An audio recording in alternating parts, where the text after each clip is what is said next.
charming village gì đâu chẳng thấy.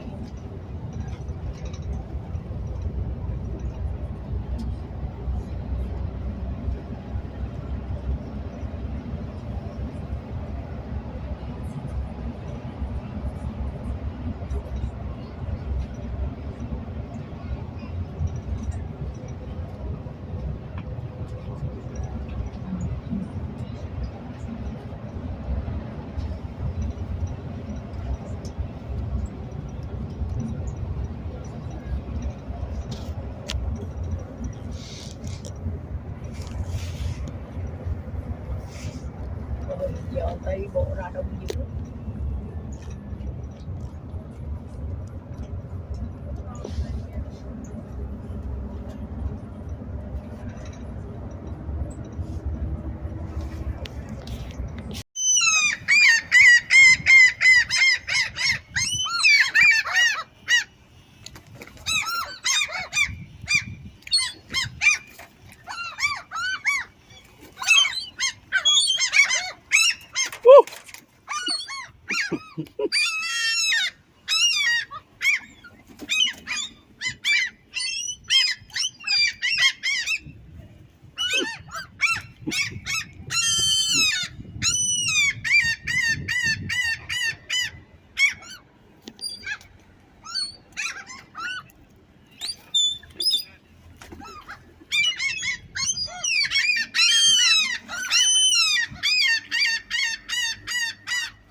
Đẹp chứ.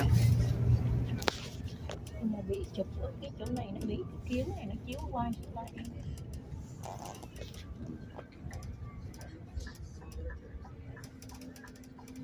Đi xe thì nhanh, đi bộ lâu lắm.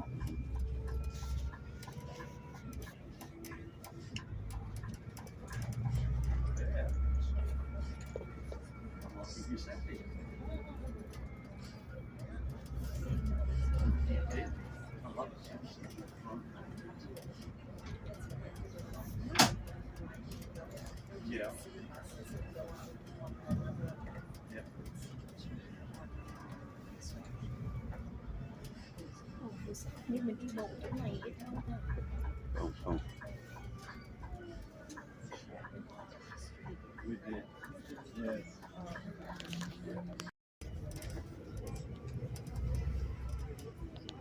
ở chỗ này wildlife nhiều lắm. Oh, flowers. So beautiful flower.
beautiful now.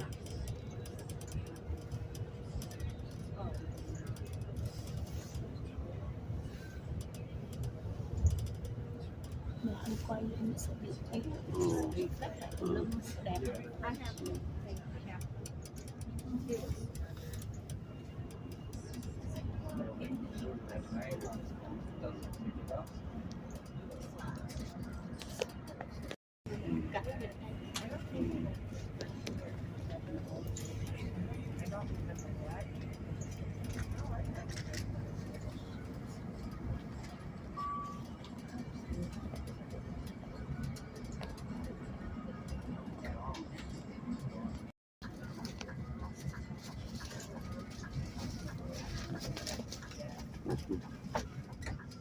One more fine. Give me the.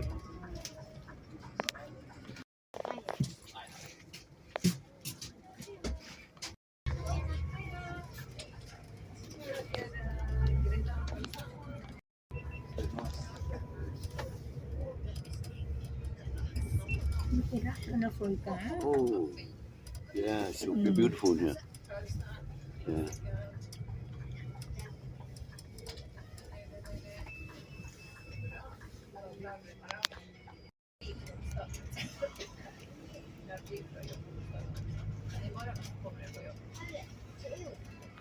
So beautiful here.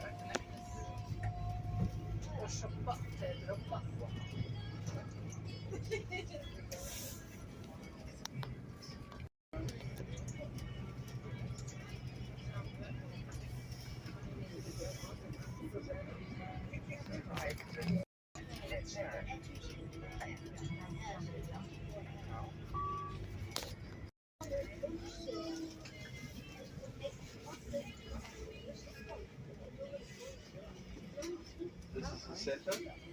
Okay.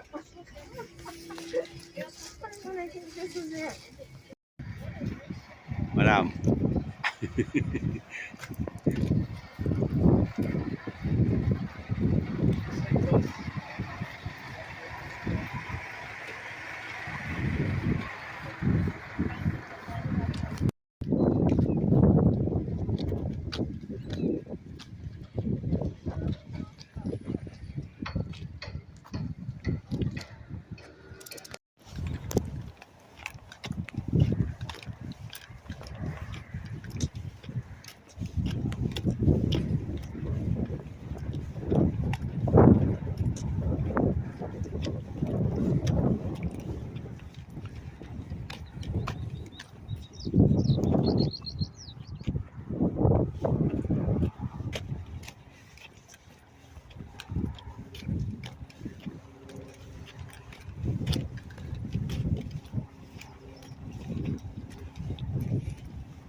meters, square meters. You're looking kilometers. It started about 1980, if I'm not mistaken, going through. This is also where they found the Trodheim shoe. And this was discovered in the park 2006. They estimate this found in the ice to be from 1800 BC to 100 BC. The oldest article of clothing ever discovered in all of Scandinavia. Along with the shoe, they found arrows, wooden spades were also discovered. And they really believe that this originally was, for the people, a hunting grounds for them because of the arrows coming in. So here I'll take you through. So you can see why this is one of the more popular areas for hikers.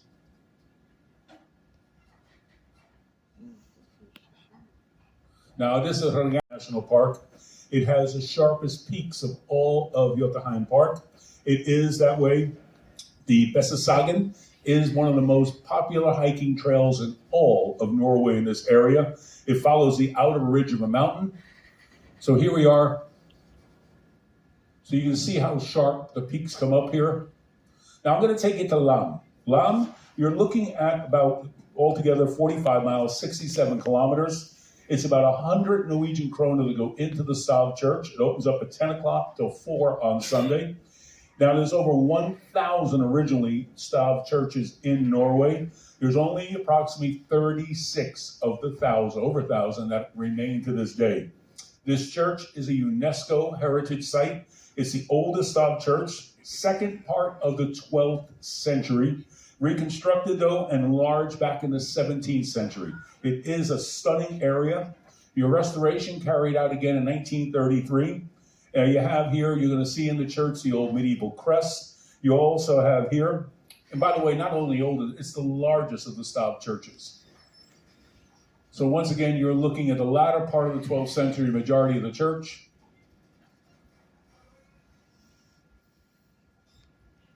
And you can stop, and it has the roof upon roof upon roof.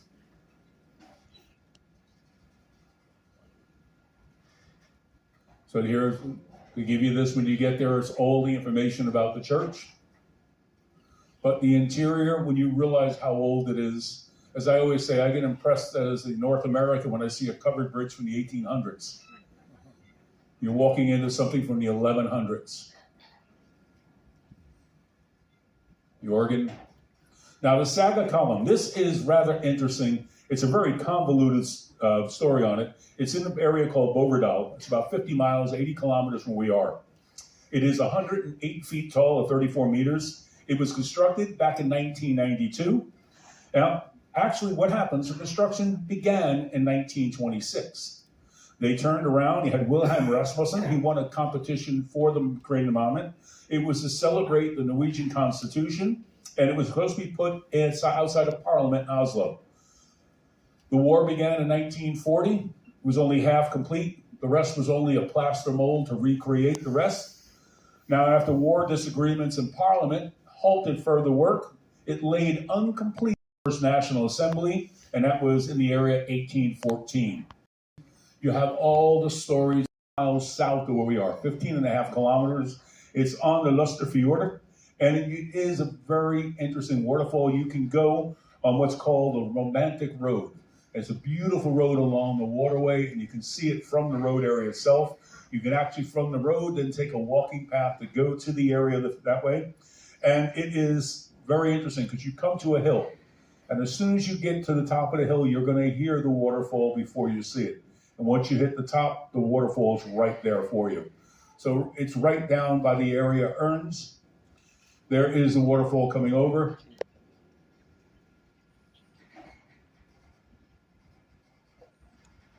And as you're going on the path, it is well marked.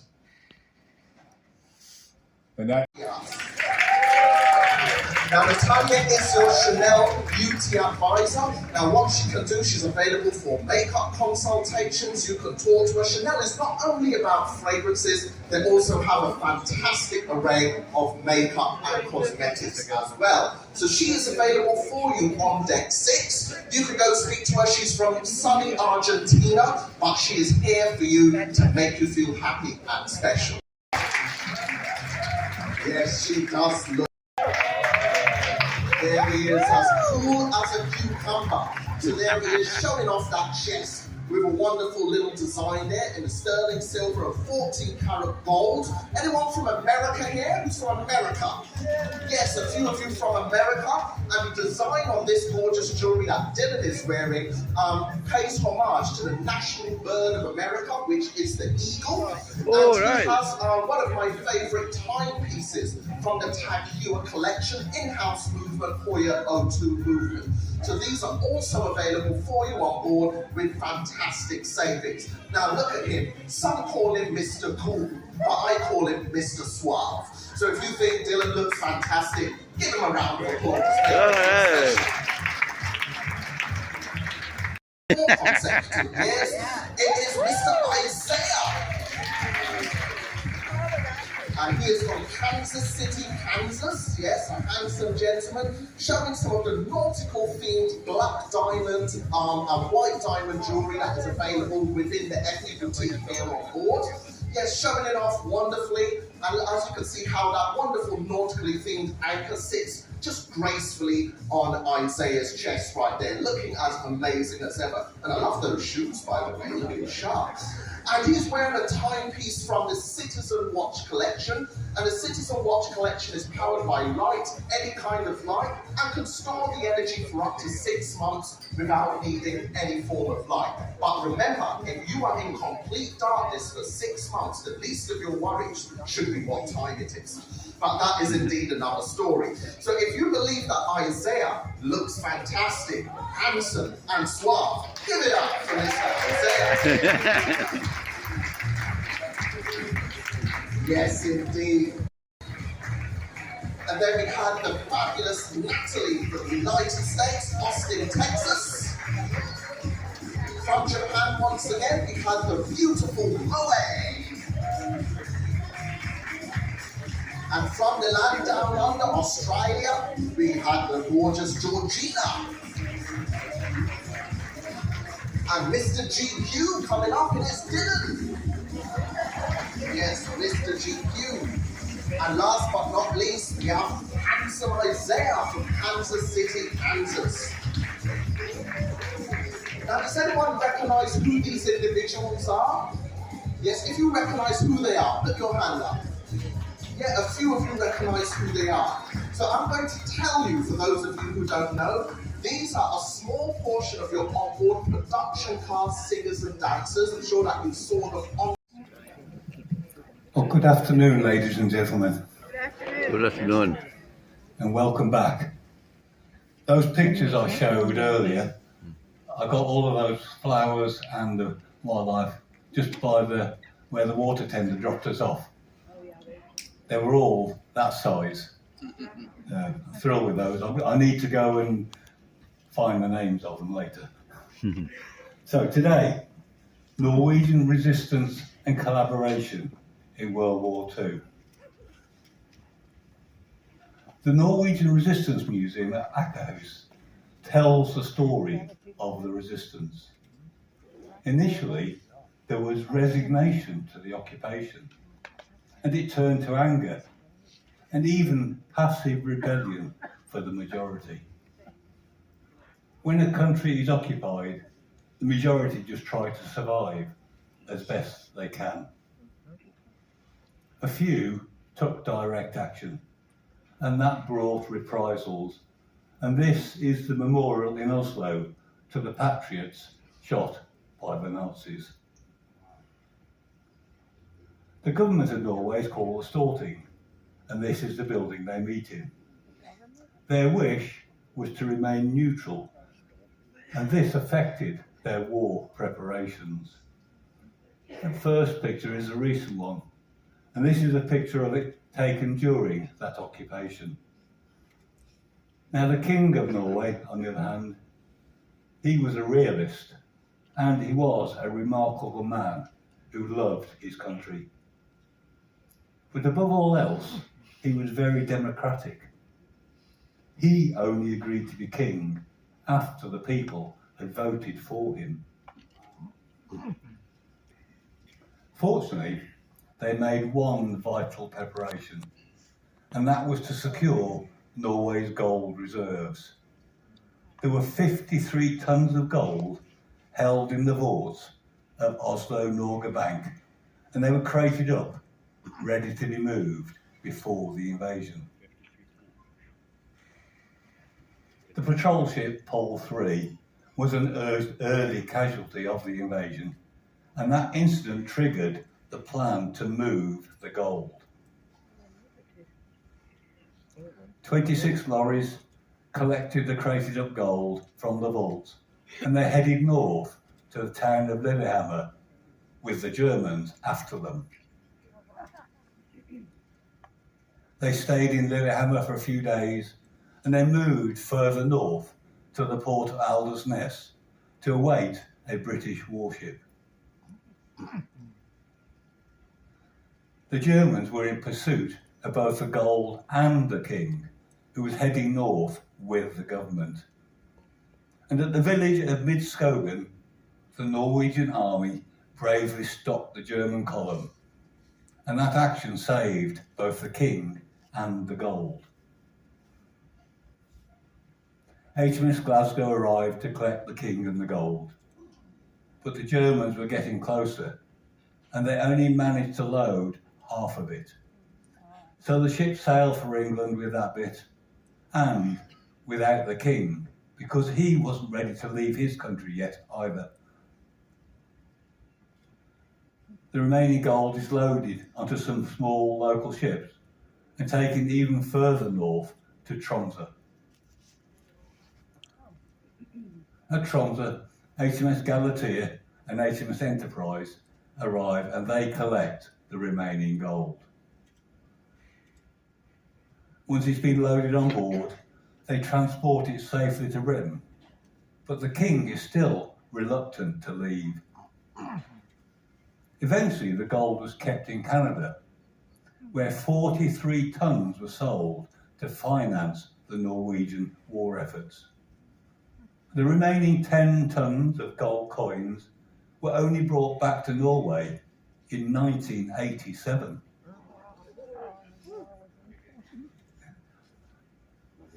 And that ends what I consider to be the very first act of resistance, which is celebrated with this memorial at Midskogen. The film King's Choice portrays that action very well, and it is really worth a watch. The king eventually had to choose between supporting Vidkun Quisling, who already had Hitler's approval, or leaving his beloved country. He couldn't support Quisling. That was because he had never been voted for by the people. Quisling is shown here in his brown shirt. He was the ultimate collaborator. The king had been voted for by the people, and he led the majority into resistance. Quisling had first come to international attention when he assisted that famous Norwegian explorer, Fridtjof Nansen, that I told you about the other day. He was organising some international relief from the Russian famine of 1921. Quisling had been in the Norwegian military, and he was their expert on Russia. And that is why Nansen used him, and he described his work as excellent. But it was in this time in Russia that sowed the seeds of his radicalisation, because here he had learnt to hate communism. In 1922, he married a Russian, Alexander Voronina, but it appears to have been a marriage of convenience. It was to help her leave Russia. And then in 1923, he met the Ukrainian Maria Pasek. She was 10 years his junior, and he started an affair with her. His first wife, Alexandra, went to China, and Quisling then announced that he and Maria were married. No one has ever found any evidence they were actually married. And in 1927, Norway was providing diplomatic cover for Britain in Russia, and Quisling became diplomatic secretary. Then, in 1929, the British took back control of diplomacy in Russia. And in gratitude for that work, he was appointed a Commander of the Order of the British Empire, a CBE, for his services to Britain. That honour was revoked in 1940. Talk about getting it wrong. Quisling's only government experience was as an unelected defence minister for the Agrarian Party. And then in 1933, he founded his own political party called the National Samling, or the National Union. This was a totally fascist party, and they failed to win any seats at any elections. By 1940, he had been to Germany, and here he met Hitler, and Hitler wasn't that impressed with him. Quisling, however, revered Hitler and his style of government. And it was during the German invasion of Norway that he attempted to seize power that was the world's first radio broadcast coup d'etat. This failed because the Germans refused to support him. And this cartoon here shows Quisling as one of the first to be trampled on by Hitler. Germany then takes full control, and the only political party approved is the fascist National Union. Quisling, shown here on the left, finally got his greatest wish, and he became Prime Minister of Norway from 1942 to 1945, and that was what was known as the Quisling regime. He may have been Prime Minister, but in fact it was Joseph Terboven, second from the right, who was in charge. And seated next to Quisling is Himmler, and also in the picture is Falkenhurst, and he was the general that actually planned the invasion of Norway. Hitler had his paramilitary political force called the Brown Shirts, and Quisling saw himself as the Norwegian Hitler. He copied that organisation. He named it the Herden, and that translates to retinue. Membership in the Herden was compulsory for all of the 8,500 men and women in the National Union Party. But please bear in mind that the population of Norway at that time was almost 3 million people. So this small group of people did not represent the majority. This is Quisling on the left, with the Rights Commissioner Joseph Terboven Centre. They're inspecting something called the State Police, which was formed in 1941 under the leadership of Carl Martinson. It consisted of 350 Norwegians, and their prime purpose was to combat political crimes. They were very like the Gestapo, and the locals soon learned to call them the Stapo. And it was this group that arrested and deported Jews in Norway, as the Quisling regime participated in Germany's final solution. When the war started, 2,173 Jews lived in Norway, but many escaped to places like Sweden. During the occupation, 772 were arrested, with most of them going sadly to Auschwitz. 742 were murdered in the camps, and there were 23 others who died whilst under arrest. Now, from those numbers, it seems that only 8 survived the concentration camps, but there were a few other survivors. This abandoned rucksack at the Swedish border represents those who escaped that way. And in Trodheim, there is a memorial to those who perished. Quisling, pictured here, encouraged Norwegians to join the German armed forces and fight for his cause. Now, rationing was in force, and a few Norwegians thought that Germany was winning the war. Approximately 2% of the population took up arms. I think they were driven either by hunger, because of the rationing, which we'll look at, or there were some sympathetic to Hitler's ideals. There was one exclusive Norwegian unit, and that was attached to the Waffen SS, and it was called the Norwegian Legion. This 1,000-strong force was supposed to be used in Finland, but it was instead deployed to northern Russia. These men returned disillusioned in 1943, having suffered over 180 casualties in a single year, and they were disbanded shortly after. The first of the 709 concentration camps in Norway was at Ulven, near to Bergen. These held either political prisoners, prisoners of war, or slave labour. And up to 40,000 individuals passed through those camps.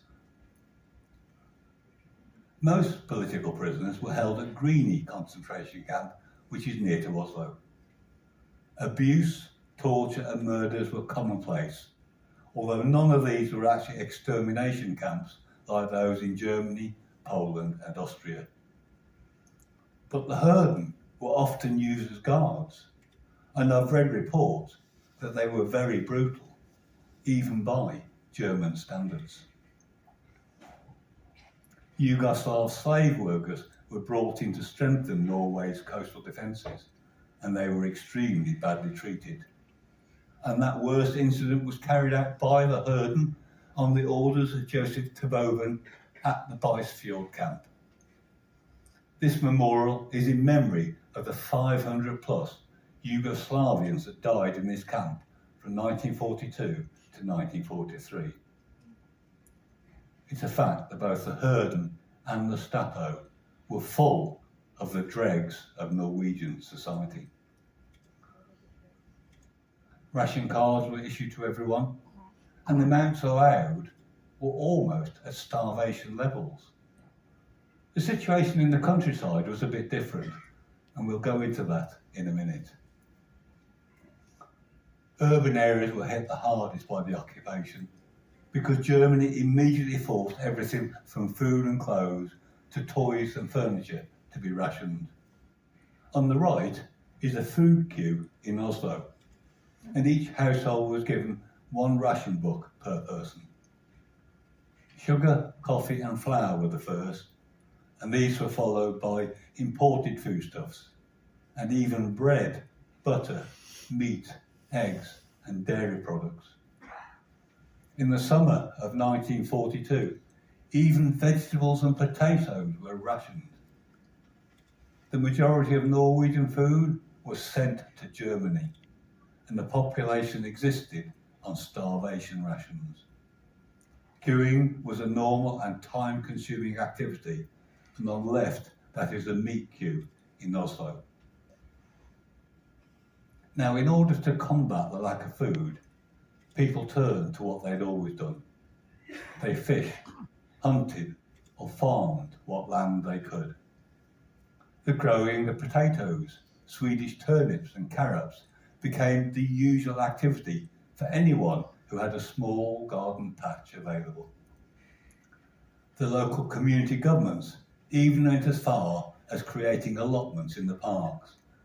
The beautiful flower beds were turned into potato fields. People kept pigs, rabbits, chickens and other poultry in their houses and outbuildings. The grey and black market provided for a flow of goods. Norwegians also learned to use ersatz products for a wide variety of purposes, ranging from fuel to coffee, tea and tobacco.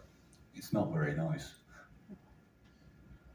Now, out in the fjords, the Germans went out and they counted all the farm animals.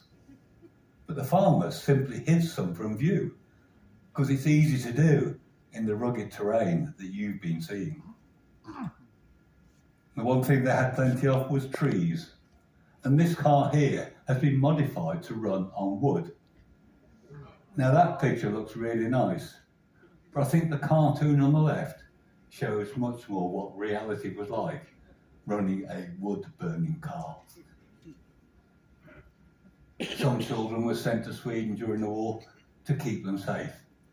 And even after the war, those who suffered severe malnutrition were sent there to recover. The Nazis viewed the Sami as a sub-race, and Quisling shared their view. He even proposed the complete eradication of the Sami. They are, however, very peaceful, and their skills in extreme cold were in great demand. They were forced to work for the German army because even their feared mountain troops could not manage in those conditions without the Sami help. And then later, when Germans abandoned northern Norway at the end of the war, they had a scorched earth policy, and the Sami lost their homes just like everybody else. Now we go to the resistance. These represent the majority, but it would only be the few who would take action. King Haakon had reluctantly left his beloved country for England on the June 7th on board HMS Devonshire. His English wife Maud was the youngest daughter of the British King Edward VII, and she had died before the war during a visit to England in 1938, and her funeral was held in Norway. When they married, they had lived in Denmark, but after the move to Norway, she had struggled with both the language and the cooler temperatures. And that was why she was a regular visitor to Sandringham, pictured left. Once in England, King Haakon opted to stay and lead his country from a place that he knew he was welcome. His regular broadcasts to Norway using the BBC made sure the people knew his views. They regularly tuned in, and then the Germans made it illegal to have a radio, so they just hid them and carried on listening. There was a death penalty for listening to the radio. His promises to return home were heartfelt, and his well-known motto, "All for Norway," was a call to arms. A Norwegian artist, Odd Hilt, created this mural, and it depicts how the news was sent far and wide. In the middle at the top is someone quietly listening to the radio, with the lady on the right typing up the message. The man on the left is making copies, and the man at the bottom is preparing to distribute them. And then leaflets like this one would be handed to the public secretly. This is a communist leaflet, and one that I am not sure that King Haakon would have approved of them using his motto, "All for Norge," but it was wartime. I even have a photograph of a German raid on the printers with 2 German soldiers standing outside, whilst those inside are looking for things that are wrong.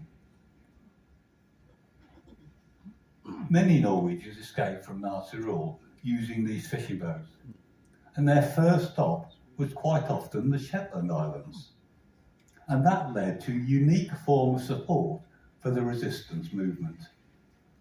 Using fishing boats became known as the Shetland Bus, and it was coordinated by the British Special Operations Executive, but it was run exclusively by Norwegians. The Shetland Bus was based in Lerwick, and they transported 192 agents and 389 tons of weapons and supplies to Norway, and they brought back 73 agents and 373 refugees. Their headquarters was at Luna House to the north of Lerwick, in this small, quiet harbour of Luna Ness. That was ideal for their operations. Later they moved across the island to Scalloway, where a slipway was built called Prince Olav's Slipway, and now they could repair and maintain the boats properly. In Scalloway, there is a museum, along with a stone memorial to the 44 men who lost their lives running this operation. And it was constructed using 44 stones, one from the home of each of those who died. And the little ship on top of the stone memorial is a lovely and fitting tribute. At Ellesund, in the Sunnamore Museum, you'll find the Halland M5V. That was one of the vessels used. They carried out almost 100 missions, but the casualty rate was quite high. And then in 1943, 3 US submarine chasers took over the role, and there were no more lives lost after that. And these vessels did another 114 missions. And one of those ships, the Hitra, is a museum ship. It's based in Bergen, and it takes youngsters on trips up the coast. Ålesund also has this lovely memorial, and just behind this on the wall there are lists of the many journeys that they carried out. Leif Larsen was the most famous captain. He did 52 trips to Norway, and he actually became the most decorated Allied naval officer in World War II with all of those medals. And this is his statue at the end of the harbour at Briggen in Bergen. It was erected in 1995. The Shetland bus was an intrinsic part of Norwegian resistance. Resistance to the occupier gradually took shape, and eventually the government in exile created the Milorg in May 1941 to coordinate the activities. And they did things like blowing up ships, train tracks and factories, smuggling people and taking goods to and from Sweden. As well as the Shetland bus, over 1,100 flights took place to Norway to support the Milorg. And these are men collecting supplies from a plane drop in the forest in winter 1945. The local population was encouraged to take all sorts of minor actions. And this is a local child photographed next to the symbol for the King of Norway, with the words "to live" written on the top of it.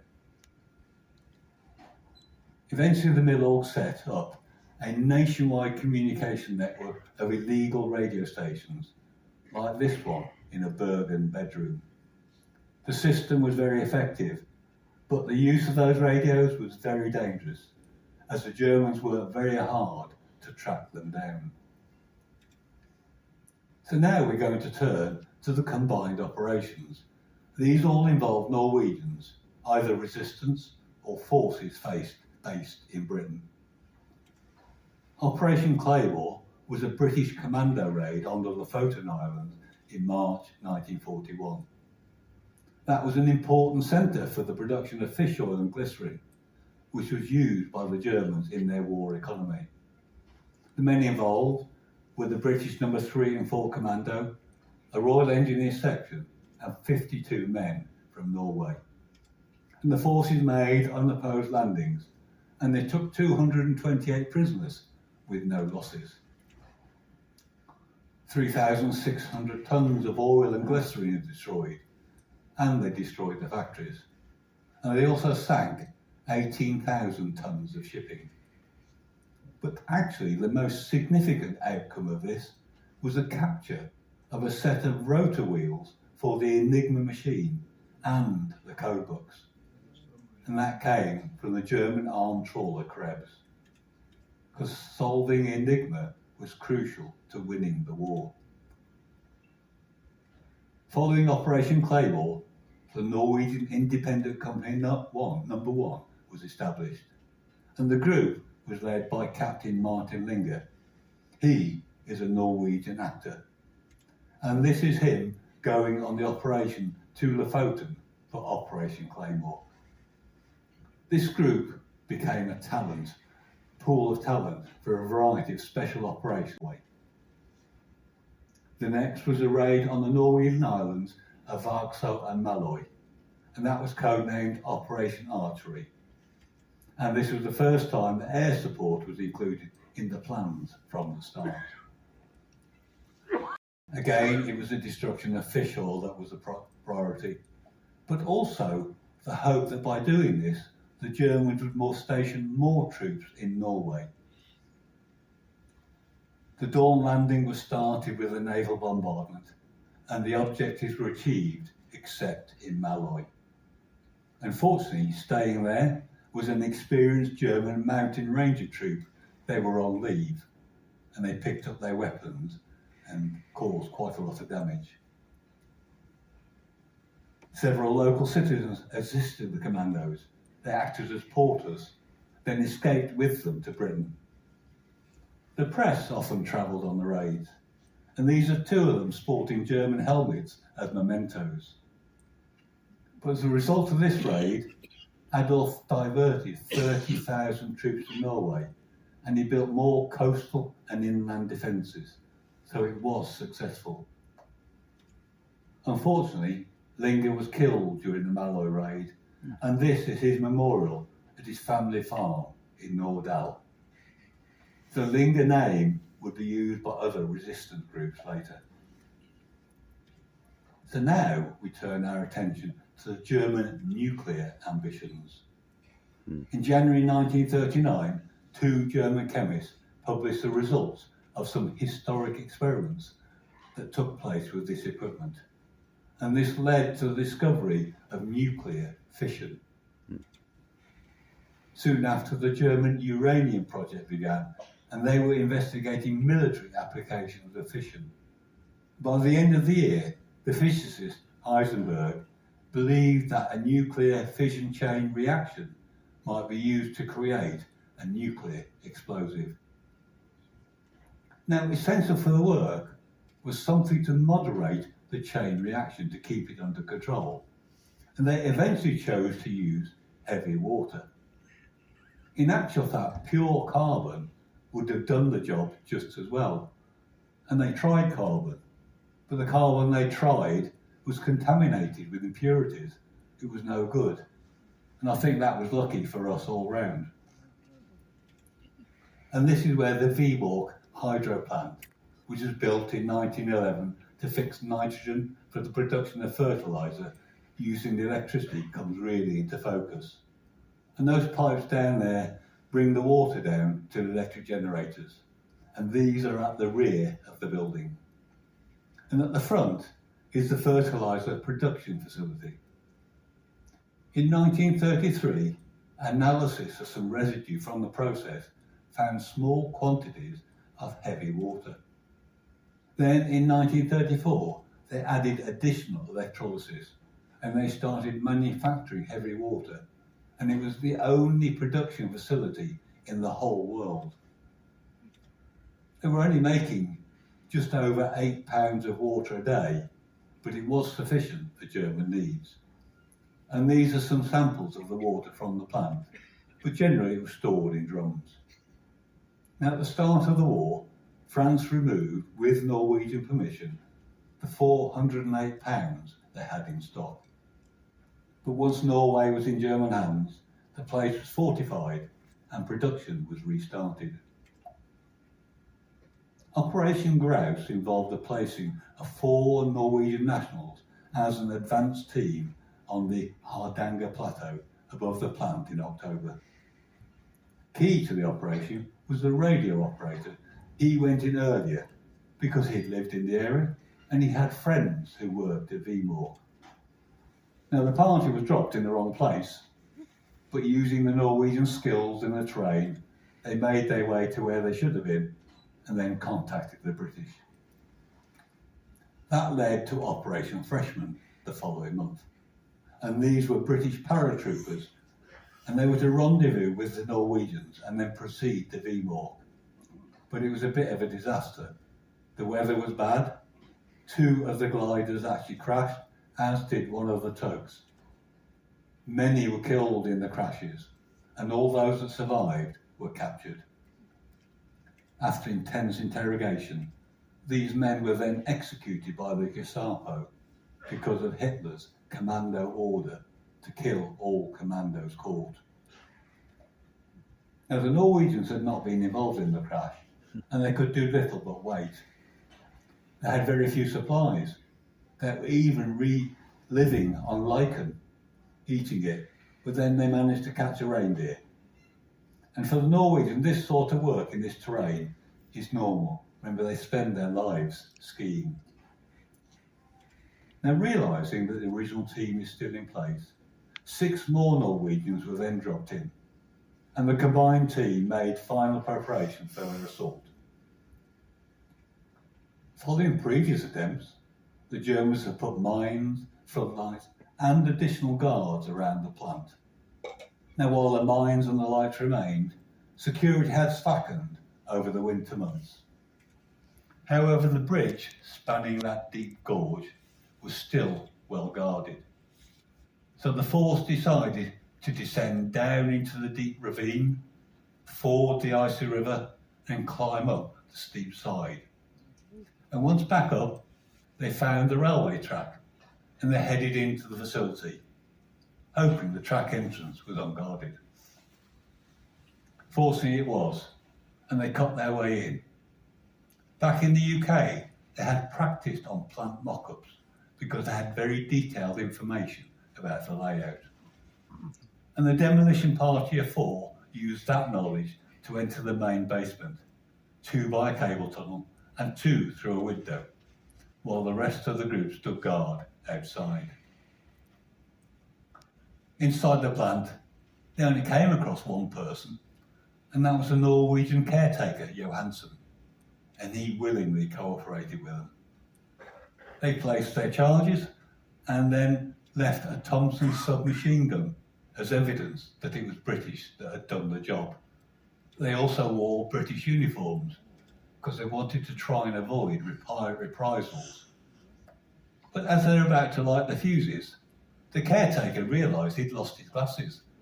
They were somewhere in the room, and glasses were impossible to get at that time as going on. So they had a look round and found them, and then they left and lit the fuses. As they left, the explosives charges went off, and that destroyed Germany's entire stock of heavy water, along with much of the equipment. And then 3,000 German soldiers were dispatched to search the area. All of these men escaped because of their excellent skiing capabilities. And then later that year, Allied B-24 heavy bombers attacked the plant because we'd realised that no commando raids could no longer be done. And the hydroelectricity power station was hit and production halted again. Unfortunately, 22 Norwegians were killed in that attack. This is the plant today, with the fertiliser building gone. And now you can have a quick look inside at the generating equipment as it stands today. Now, after the bombing, the Germans decided to stop operations and simply take the remaining heavy water back to Germany. Knut Haukelid, he was the only trained commando in the immediate area, and he was told about the German plan. He had no other support, so he went out and recruited 2 locals to set about destroying that final shipment. They decided to sabotage the train ferry SF Hydro. This would carry the water across the lake in those rail cars. Now, luckily, one of the people he recruited knew one of the people working on the ferry. So he engaged in conversation, and while that's going on, Knut slipped by, got onto the ship, and he planted the bomb. There was 8.5 kilos of plastic explosive on the keel, and the ferry set off on the 20th of February. Shortly after midnight, it sank with all of its cargo. There were 1 or 2 drums that weren't fully filled with heavy water, and they floated, but that was very little. The majority is now deep in the fjords, completely out of German reach. And unfortunately, 14 Norwegians were killed in that attack as well. And finally, Hitler's atomic bomb development program is in tatters. And these are the heroes of Telemark. That's the original group, and this is the explosives group, who escaped to Sweden by skiing 400 kilometres. And that's the cover group, and they stayed in Norway. Some went to Norway, where they assisted the Milorg, and others remained in the region for further work with the resistance, like Knut. The final action of note was Operation Buzzard, and that was designed to assist the central leadership of the Milorg.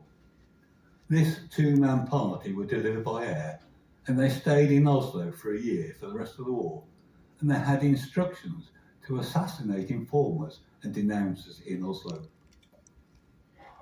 Their most significant act was the assassination of the chief of the Stapo, Martinsen. And as part of the reprisals for that, 34 Norwegians were supposed to be executed, but actually only 29 were in the end. Also in Oslo was something called the Oslo Gang, which was also known as Company Vinger's Oslo Detachment. They were a sabotage group, and they operated in Oslo from May 1945 to May 1944, and they were under the guidance of Gunnar Sonsteby and had 10 members. His nickname was Kajan. It means the chin. You can see it in his picture. And he was the most highly decorated civilian in Norway in the war. He was the only person awarded the War Cross with 3 swords. That's Norway's highest military decoration.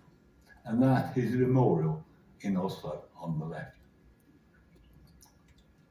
Now, Norway also had its own Mata Hari, and she was called Sonja Wigert. And she was born near to Oslo in 1913, and she spoke 5 languages. She was considered to be the next Greta Garbo, and she was a very successful actress in Norway. She married a Swedish writer and moved to Sweden in 1939. And although she was safe in Sweden, her elderly father was taken hostage by the Germans. So she went back to Norway to secure his release. Joseph Terboven had become besotted by her beauty. He called her Bella Donna in his love letters. But unknown to him, she was working for the Swedish intelligence, and she identified a number of Gestapo spies in Sweden. And on her return to Sweden, the Germans asked her to spy for them. So she became a double agent. Wow. And when they eventually realised what she was doing, they started a smear campaign against her. Now, at the end of the war, she tried to clear her name, and the people in the resistance did support her. But an awful lot of the population didn't actually. And the film The Spy tells this unknown story, and now her name has been cleared. We're now almost at the end of the war, and it's time to introduce the humanitarian white buses. It was Count Folke Bernadotte of Sweden. He was the driving force behind this effort, and they saved 31,000 from the concentration camps, including 15,000 Scandinavians. And amongst those saved were 34 Jews. And this is one of the drivers of the buses. And he said he would never forget what he saw. It was a very dangerous operation, and it lasted for 2 months, because the Allies are now getting close to Germany, and they had to drive through territory that was being continually attacked. And in fact, 1 driver and 30 evacuees were killed by Allied strafing. Now, Ravensbrück was a concentration camp for female prisoners, and these ladies, are told, were waiting for the white bus to take them home. The white cross on their back marks them as prisoners, as does the vertical stripes on the other coats. But one thing that's noticeable about these is they've all got hair, and that's because the Norwegians and Scandinavians were not treated quite as badly as many of the others. And this is the convoy returning through a dents in Denmark. And then, when Germany surrendered, they restarted and they saved another 10,000. This Swedish initiative did much to counter the criticism that the country received for its attitude in World War II. At the time of the German surrender, Milorg had over 40,000 trained citizens, and they came out to keep order. But it was revealed in the mid-1980s that Sweden had aided the Milorg by setting up training camps along the border, just that nobody knew about it. Now, the Germans may have had control of the Norwegian cities and towns, but that wonderful countryside is so different. Somewhere in this picture is a camp that you can't see. It is on the shore of the lake there. It's built under an overhang, so it was invisible from the air. And to get to it would take 2 days of trekking. Norway was ideal territory for hiding the forces, and the people are very used to living in it. Joseph Trodheim committed suicide in 1945 by setting off some explosives. And this is the Milorg accepting the German surrender at the Arkhouse fortress. Then they marched out and played an important part in stabilising the country. Part of their job was capturing those who had been collaborating with the Germans. During the war years, 1,433 members of the resistance were killed, including 255 women. So many died because of groups like the Rinnen gang, and that was led by Henry Rinnen. This group of 50 informers infiltrated the Norwegian resistance and enabled the Germans to capture and murder many of them. These people actually took part in over 1,000 interrogations, and more than 80 died during that. And then at the end of the war, they tried to escape, taking hostages to Sweden, but they were captured. And 10 members of that gang, including Rinnen, were sentenced to death. Around 50,000 Norwegians were found guilty of treason after the war. And of course, the prime culprit was Vidkun Quisling, shown here in a crowded courtroom in Oslo. He was amongst the 25 executed for treason. And finally, King Haakon arrives back in his beloved country to a joyous population. To the right is his son, Crown Prince Olaf, who has been with his father in Britain. Behind them is the prince's wife, Martha, along with her son Harold, who would become king, and their 2 daughters. Martha was Swedish, and she had gone with the children when the invasion took place to Sweden. At the border, in a panic, she couldn't find her passport, and the guards were not going to let her through. But she's pretty determined, so she threatened to drive at them, and when she did, they lifted the barrier and let her through. And after staying in Sweden for a while, she went to America, and she lived in Washington, where she struck up a friendship with Franklin Roosevelt. She died in 1954 before her husband ascended the throne. Now lastly, during the war, a Norwegian resistance fighter called Mons Orangsvag brought back a Norwegian pine tree whilst on a raid, and he sent it to King Haakon, who erected it in his Windsor home. George IV saw it and said the following: he wished his dear Aunt Maud could have lived to see this beautiful tree, which seems in a strange way a symbol of our hopes in these dark days.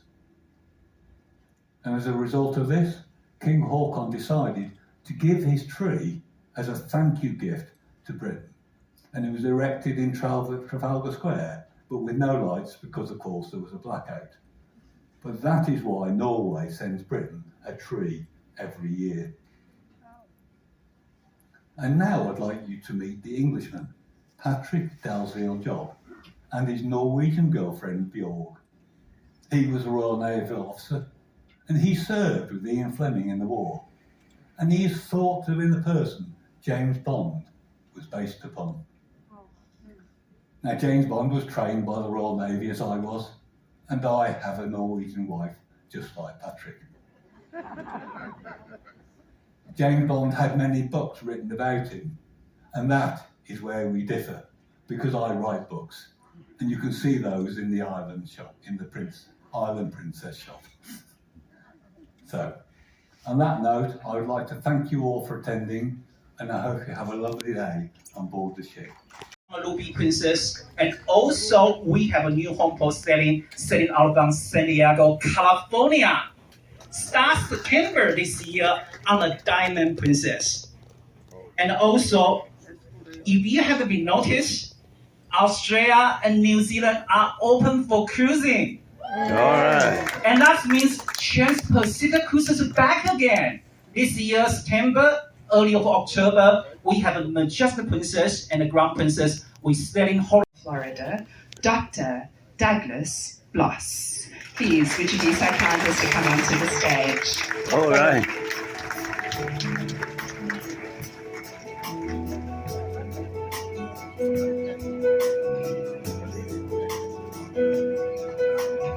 Never bring the stone.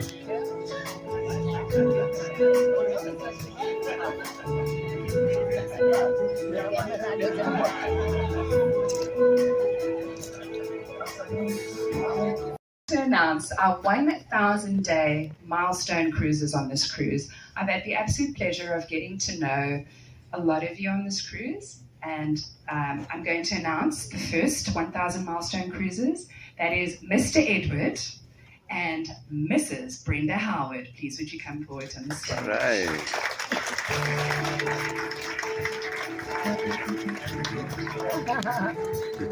Thank you. Oh. That's our Zumba teacher.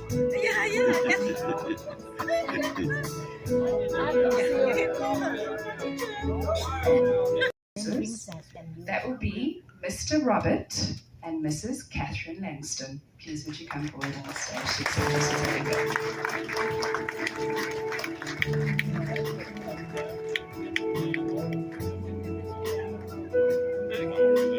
Oh my God. When they were young.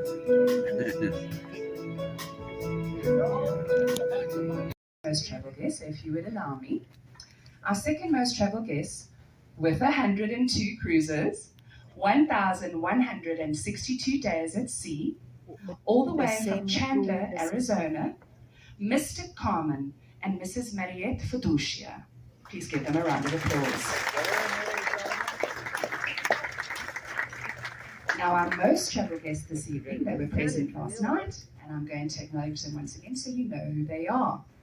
With the phenomenal 123 cruises, 1,220 days at sea, all the way from Melbourne, not Australia, Florida. Mr. That's correct. It is Mr. Mickey and Mrs. Kathy Olivier. Please would you be so kind as to give them a round of applause. Thank you for showing your appreciation. So now, ladies and gentlemen, the real reason why you've come to the Captain's Circle party, to see me, right? No. The champagne raffle.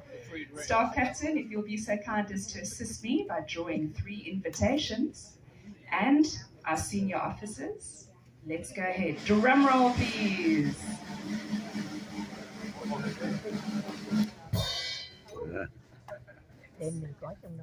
Happy birthday to you. Happy birthday to you. Happy birthday to Lee. Happy birthday to you. All right. Open bar.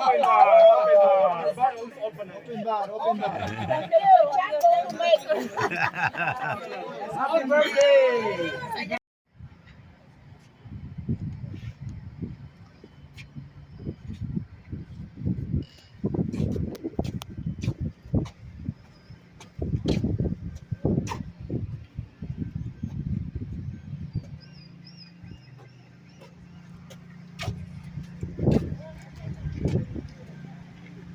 Okay, let's go.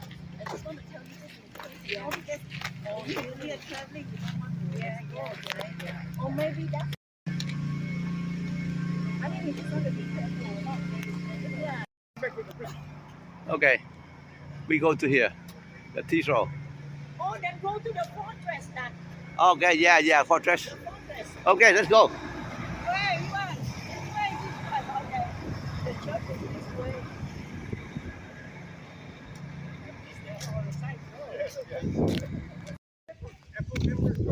Yeah, but they still come on, this is not. Not the king. This is just like the obelisk in BC. The cathedral in Trodheim, Norway.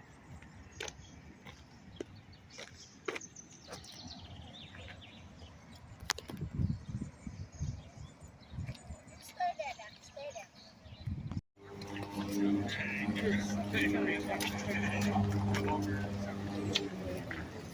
Where you are watching and I'm going to get the ticket. Maybe you can try to find out. My three? Yes.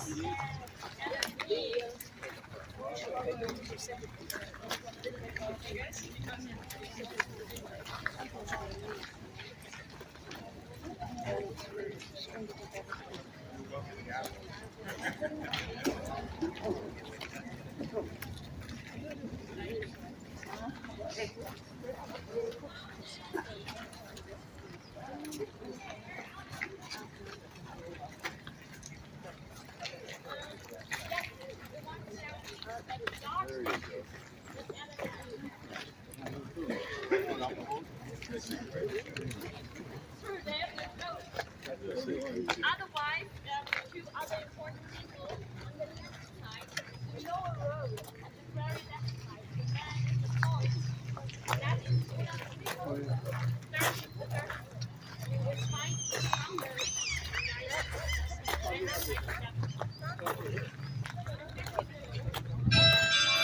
Oh, right, open.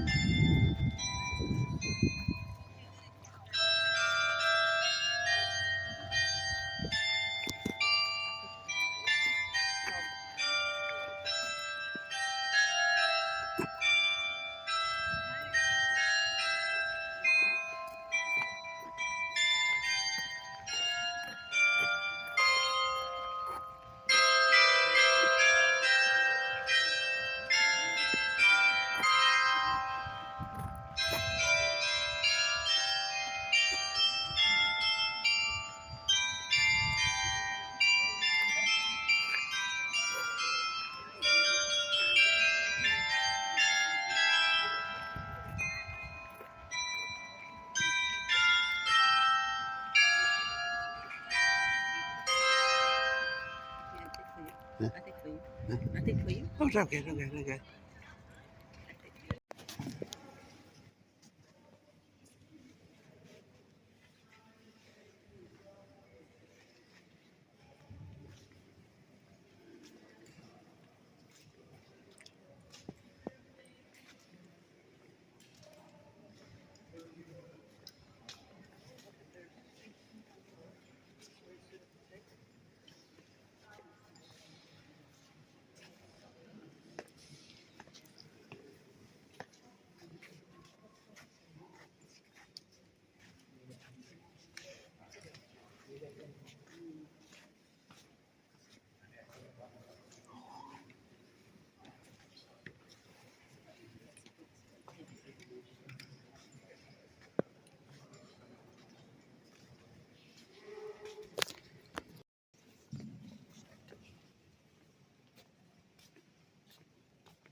Easy.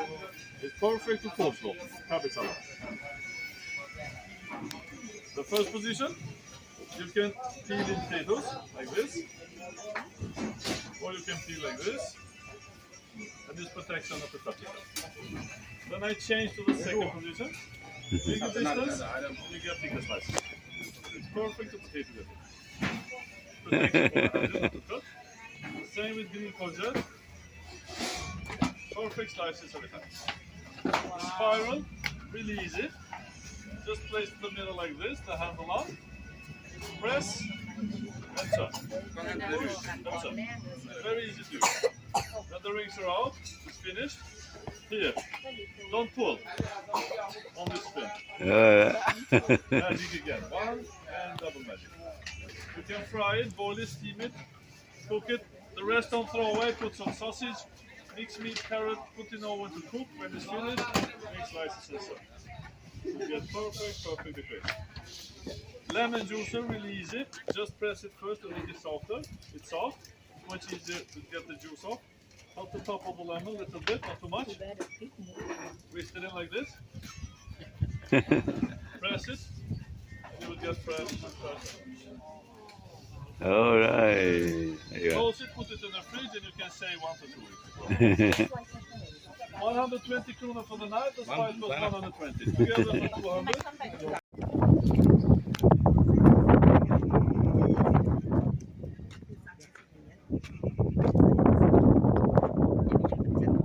Hey, hey.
Yeah.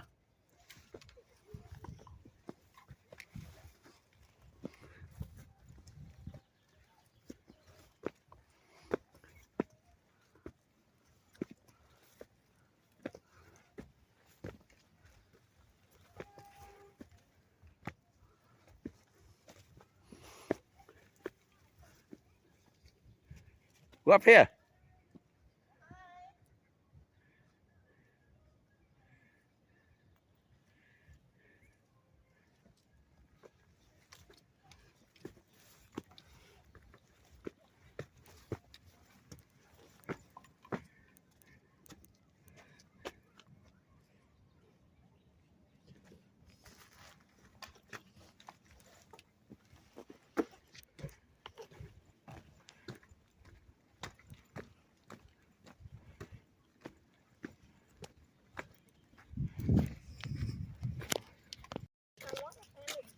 Oh, you walk 11 miles? Yeah, and then walk to the church, and then another 2 miles, and walk back because the church is in the coast. Oh.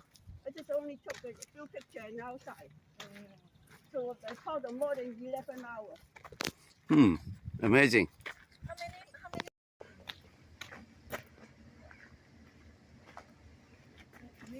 Yeah, come in. Going on with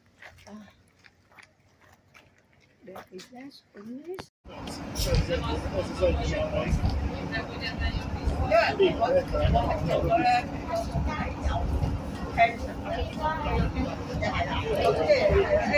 會做到我即係可以俾得我出嚟咯。咁我先生咧又係一個小嘅時間咧，佢係嗰個即係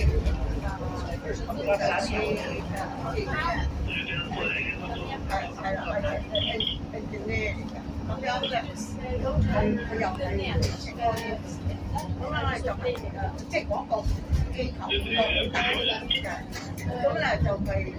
佢又有嘢嘅有 passion， 咁咧 passion 咧就係因為佢走咗咧，佢未能未攞夠，未攞晒，佢可以如果佢唔走你係攞到一啲嘢，如果佢做未到未俾人哋咧，大家明嘅。即係總之我有一杯喺度咧，佢都要俾我行啦。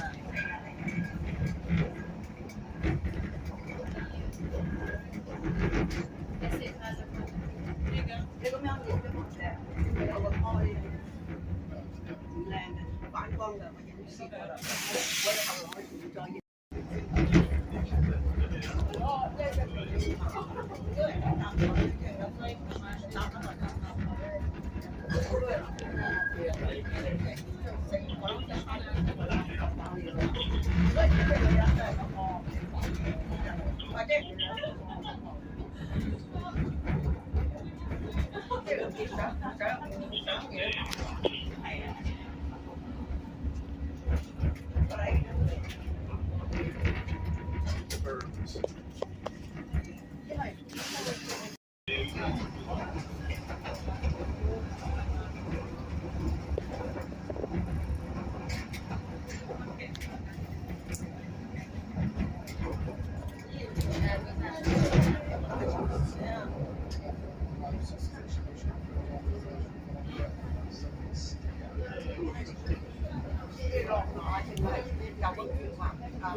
我哋可以問下佢，問下佢，如果你講我冇車落上嚟㗎嘛，你係呢個落去，我哋就。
係啊，嗰啲有個攬埋去，有時老太睇嗰啲光光頭係啦，係啦，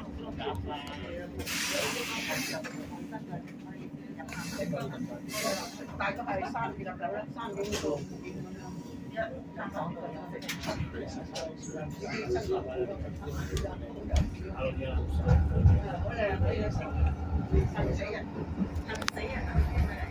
我哋點個茶飯我有放工，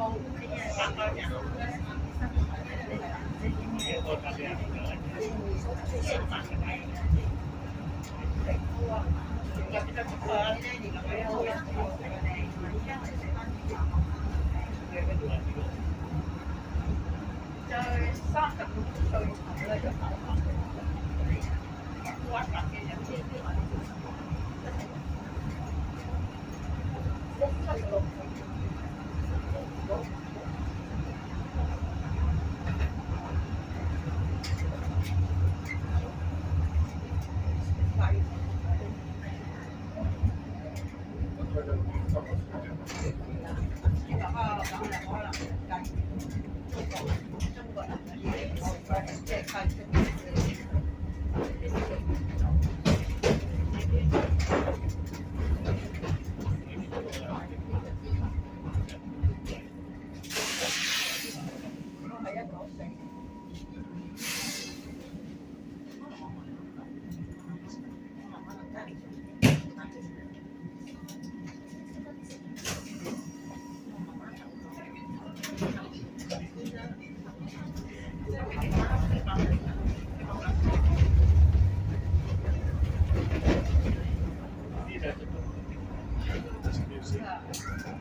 Saya happy sekali bisa kumpul begini, bisa get join with you, and so happy, thank you.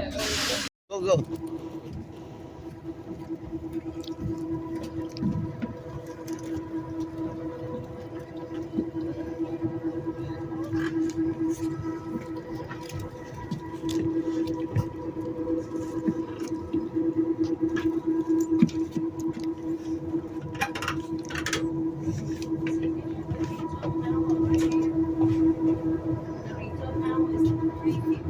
Yeah, every hour. Every hour, yeah. We can stay there 1 hour. Yeah, we have time. Yeah, okay. Not you, 6:15.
Em.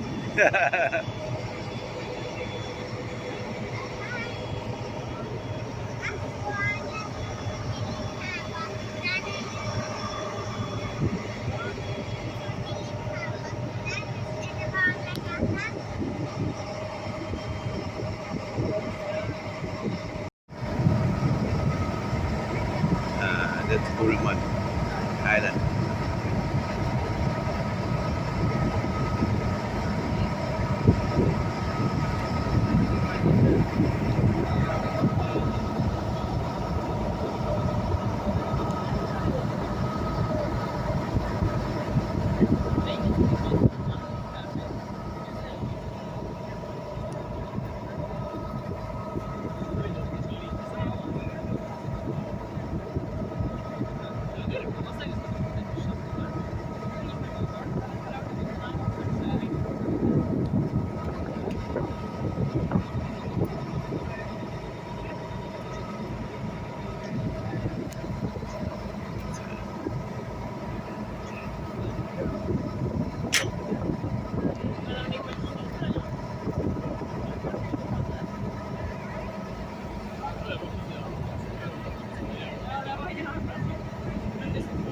Oh, go beach. Beach now. Okay.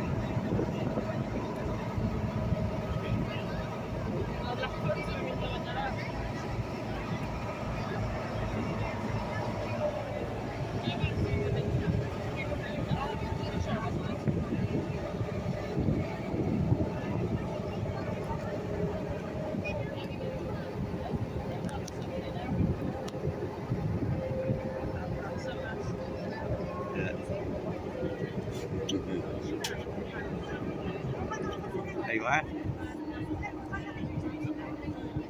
Đưa đây, đưa cái giấy ra đây. Anh để lại. This is the name of the island. Name of island in Norway. What island? This name. That name. Yeah. We are taking ferry Yeah. back and forth 10 minutes and back again. Then we can stay 1 hour there. So we get off. Go 1 hour, come back.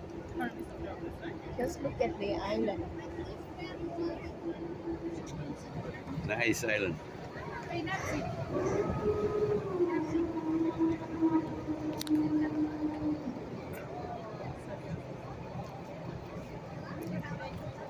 I don't know. Everybody stay or go out? Go off 1 hour.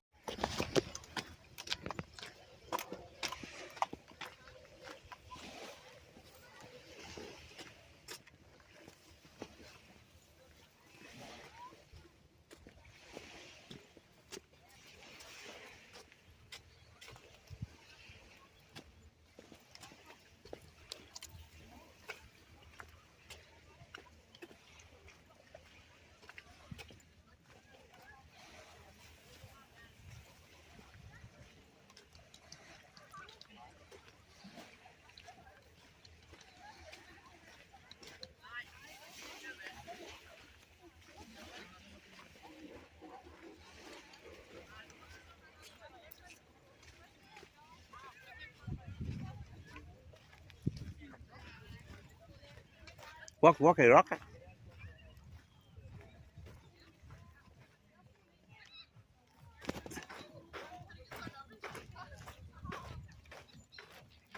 A rock.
Go to the back.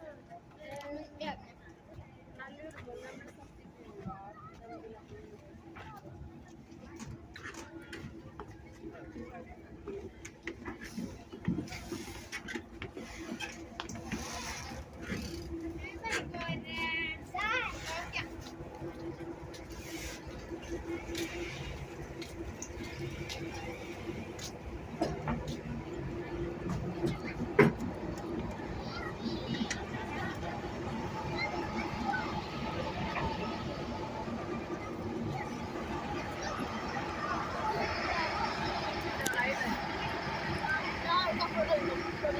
Men du, jeg synes ikke